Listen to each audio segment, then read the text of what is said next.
Hi, my name is Defne, and today I'm going to be talking about the logic of connective action, digital media, and the personalization of contentious politics, an article by Lance Bennett and Alexander Segerberg. Before getting started, I would like to define some terms. First of all, WUNC, which is an abbreviation for worthiness, unity, numbers, and commitment. This is the set of standards the authors in this article use to gauge the success of a political protest. Secondly, we have DNA, which is digitally networked action, which means political protests that were organized and spread through the use of digital media. And thirdly, personalized action frame, which means engagement in political actions as an expression of one's personal hopes, lifestyles, and grievances. The authors introduced three ideal types of large-scale action networks: collective, connective, and hybrid. These three action networks vary in degrees of connections with established organizations, as well as their use of digital media. The article uses the protests in reaction to the G20 meetings in 2010 to explain their three ideal types of large-scale action networks and examples. For example, the Los Indignados, the protest in Spain, as an example of connective action. The Los Indignados had the simple, personalized identity of ordinary people displaced by financial and political crises behind it. In this way, they utilized a personalized action frame.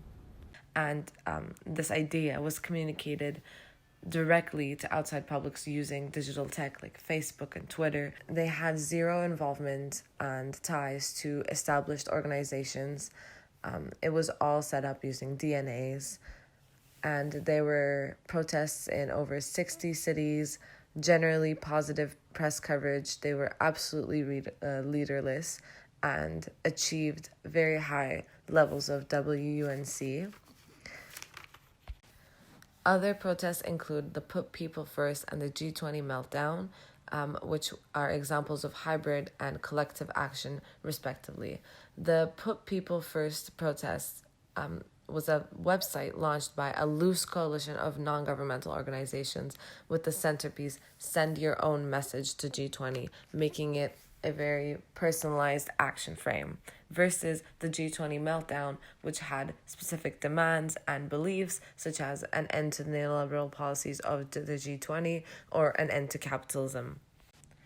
In this way, the PPF had a high turnout under an umbrella of ideas, a high WUNC, whereas the G20 Meltdown had a very specific target audience and a smaller turnout, lower WUNC, as well as positive press coverage on the PPF side and negative press coverage on the G20 Meltdown side.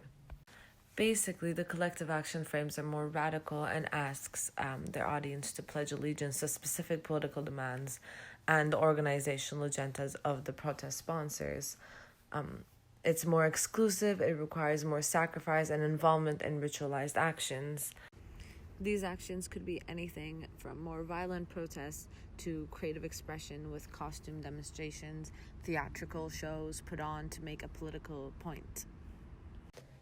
Although it may seem like collective action is too radical, connective action not radical enough, and the hybrid action of these two being the perfect in between, the authors actually suggest these types to be the three ideal types of action.